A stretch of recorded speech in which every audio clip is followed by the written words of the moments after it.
नमस्कार, आप देख रहे हैं आज तक। आपके साथ मैं हूं सईद अंसारी। उत्तराखंड आपदा की अब तक की सबसे बड़ी खबर आ रही है।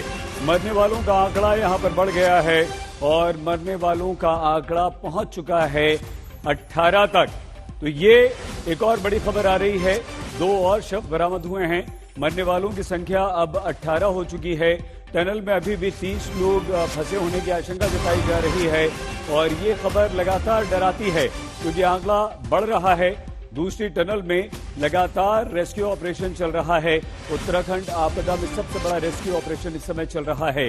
आपदा में मरने वालों की संख्या 18 हो गई, जबकि अभी भी 200 के लगभग लोग लापता हैं। 197 लोग अभी डीजीपी ने, अशोक कुमार ने हमें बताया है। रेस्क्यू के काम में कई एजेंसियों को लगाया गया है।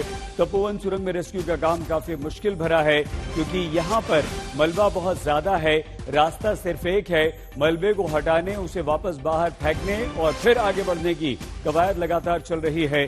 तो ये एक मुश्किल राहत और बचाव के काम में आ रही है। रेस्क्यू में आईटीबीपी, एनडीआरएफ, एसडीआरएफ, पुलिस, सेना सभी तैनात हैं। डीआरडीओ, थल सेना, नेवी, पुलिस, मतलब कोई एजेंसी ऐसी नहीं है जो उत्तराखंड आपदा में मदद नहीं कर रही है। उत्तराखंड के डीजीपी अशोक कुमार जी इस वक्त हमारे साथ लाइव हैं। बहुत धन्यवाद अशोक जी। क्या स्थिति है अभी रेस्क्यू ऑपरेशन की?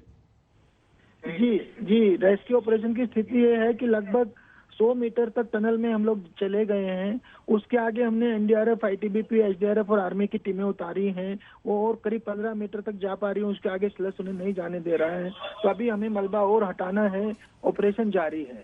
और मैं एक अमेंडमेंट और करना चाहूंगा। जो पिछली फिगर थी उसमें से 5 लोग वापस मिल गए हैं, तो 202 में से अब 197 का फिगर रह गया है। ठीक है सर। तो मिसिंग है टोटल। और 197 में से 20 डेड बॉडी हमें मिल चुकी है। 20 बॉडी रिकवर हो गई हैं। जी, इसके अलावा सिर्फ ये जो दूसरी तपोवन में सुरंग है जिसकी बात आप कर रहे हैं, जिसमें 197 लोग जो लापता हैं उनको भी खोजने का काम चल रहा है।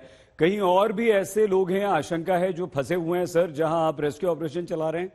नहीं, टनल में 197 लोग नहीं है। टनल में 35 से 40 लोग हैं। नहीं, ओवरऑल हम पूछ रहे हैं सारे जो ओवरऑल 197 मिसिंग है, जिसमें से 20 डेड हैं और 35-40 लोग इस टनल में हैं और कहीं नहीं फंसे। जो रेस्क्यू ऑपरेशन सिर्फ यही है, बाकी लोग जो होंगे तो वो बह गए होंगे।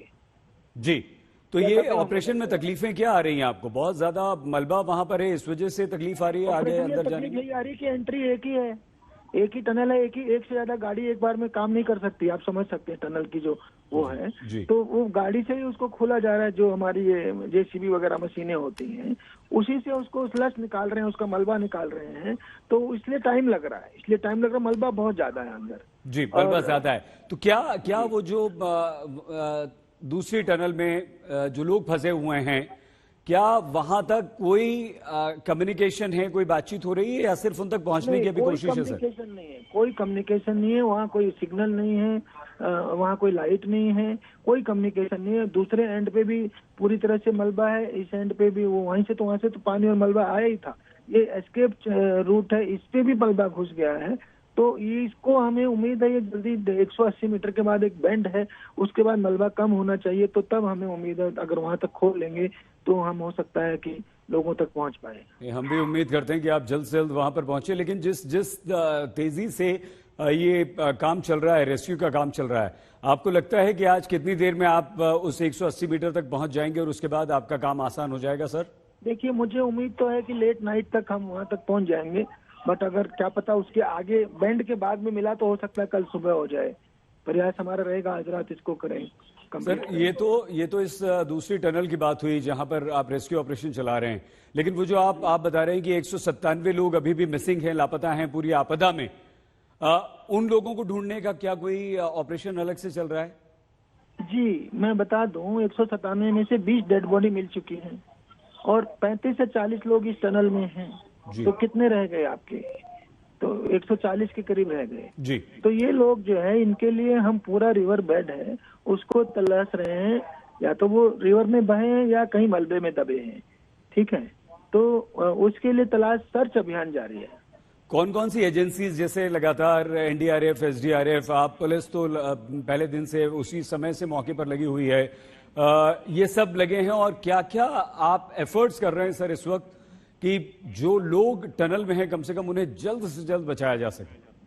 जी देखिए, जो एजेंसीज हैं उत्तराखंड पुलिस और हमारी एसडीआरएफ तो शुरू में आ गए थे, साथ ही जोशीमठ में आईटीबीपी और आर्मी वो लोग भी जल्दी पहुंच गए थे। कल से ऑपरेशन में लगे हैं। आज सुबह से एनडीआरएफ की टीमें भी आ गई हैं, तो सभी टीमें लगी हैं। और टनल के अंदर के ऑपरेशन को क्योंकि एक ही मशीन द्वारा होना है, तो वो तो मेन काम आईटीबीपी और आर्मी कर रहे हैं, किंतु जो एनडीआरएफ की टीमें आई हैं और हमारी एसडीआरएफ वो भी जो अंदर जब जाएंगे, जैसे अभी 15 मीटर आगे जा करके 15 मीटर तक जा पाए ये लोग, तो वो भी इसमें फर्दर ऑपरेशन में जुड़ेंगे एक बारी जब टनल खुल जाएगी। तो क्या सर हमारी एजेंसीज, आप पुलिस पूरी तरह से इक्विप्ड हैं कि ये जो मलबा है, मलबे को हटाकर आप इन फंसे हुए लोगों तक जल्द से जल्द पहुंच जाएंगे? एक्चुअली इसमें कोई मॉडर्न इक्विपमेंट काम ही नहीं कर पा रहा है।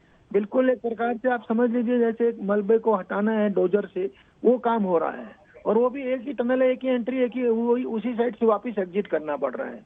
आप समझ रहे हैं? तो मलबा 100 मीटर से लाया, लोडर ने उठाया, फिर उसे बाहर छोड़ा, फिर दोबारा गया, फिर बाहर। ये बड़ा काम इस तरह से मैनुअल काइंड ऑफ काम हो रहा है।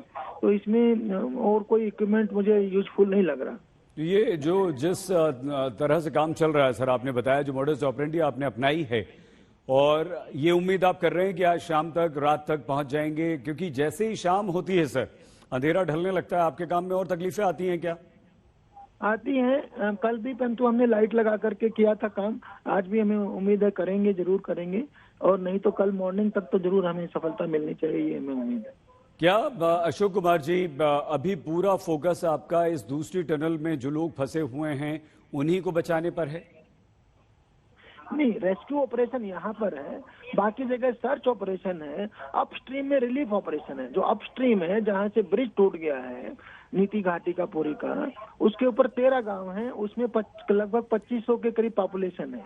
उन सबको आज रिलीफ पहुंचाया गया है हेलीकॉप्टर्स द्वारा। वहाँ पे रिलीफ और राशन सामग्री पहुंचाई गई है।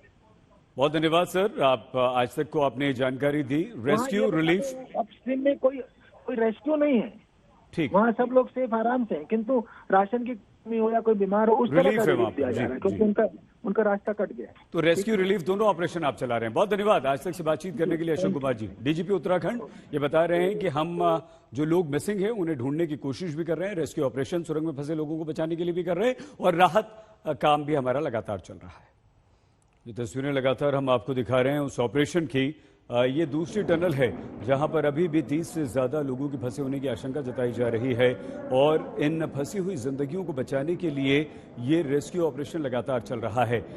दिक्कत परेशानी सिर्फ ये है कि जैसे ही पानी आया और इस टनल में घुसा तो अपने साथ वो मलबा ले आया। मलबा इतना ज्यादा है कि उसे निकालने में भी तकलीफ आ रही है।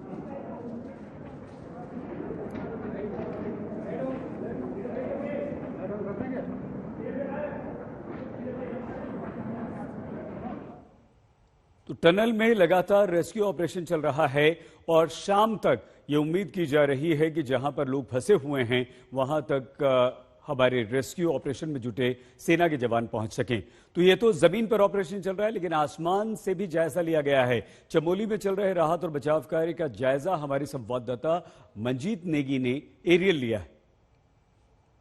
तपोवन में राहत और बचाव का काम पूरे जोर शोर पर है।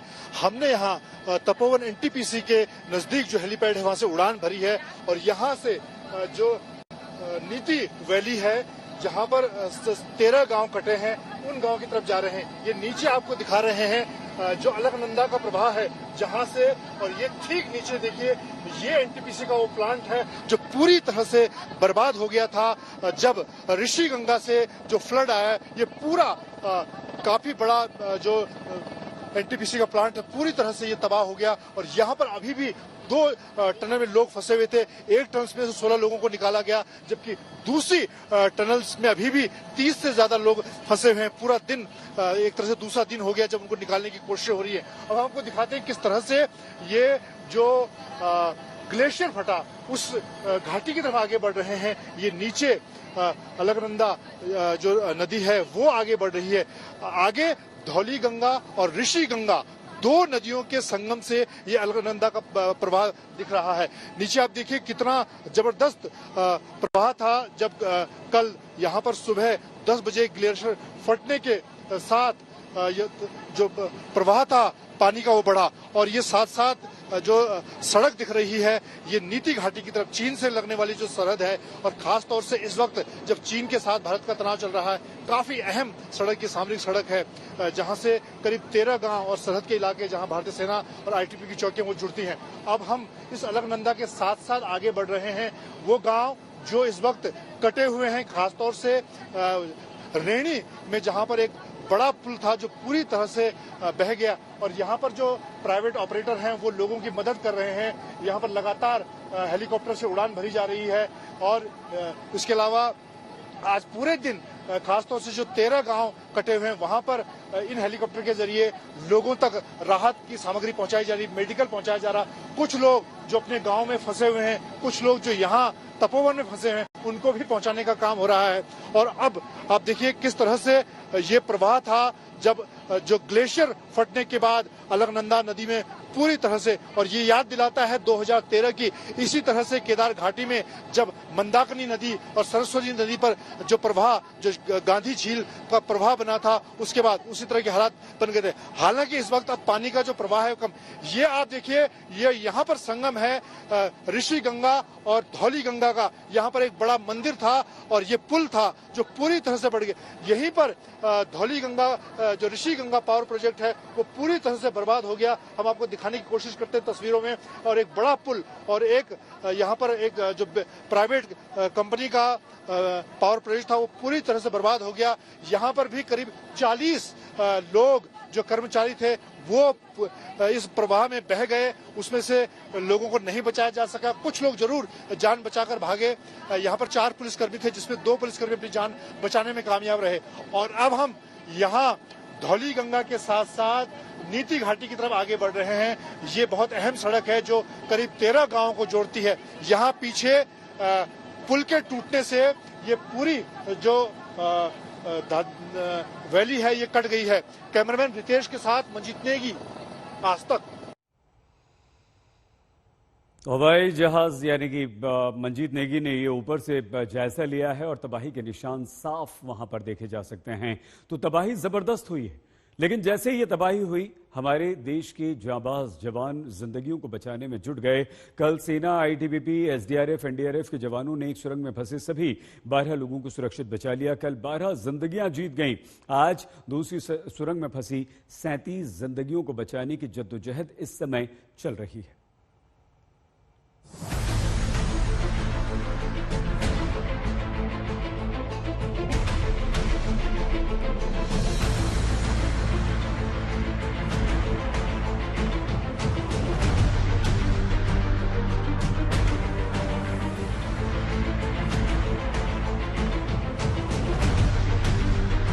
कुदरत का कहर बरपा तो जिंदगी बचाने वाले फरिश्ते भी सामने आए। आईटीबीपी, एनडीआरएफ, एसडीआरएफ और सेना के जवान जी जान से जिंदगी की जंग में जुटे हैं।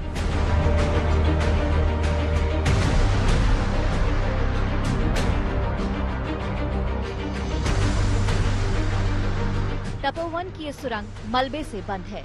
अंदर 37 लोग फंसे हैं और देवदूत बने जवान मशीनों के साथ मिशन में जुटे हैं। अंग्रेजी में कहते हैं it's a race against time, और ये निश्चित तौर पर एक रफ्तार, एक रेस है टाइम के खिलाफ, क्योंकि हर मिनट अंदर ऑक्सीजन कम होती जा रही है।